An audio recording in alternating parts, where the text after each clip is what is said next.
கத்தி வந்தது பழங்கதை இருக்கு, அடி வசதி வந்தது வாழ்க்கை போனது நம்மோட கணக்கு.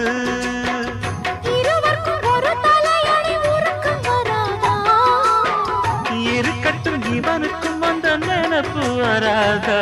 உடல் மறந்து சுகம் மறந்து உறவாடும் நேரம் வராதா?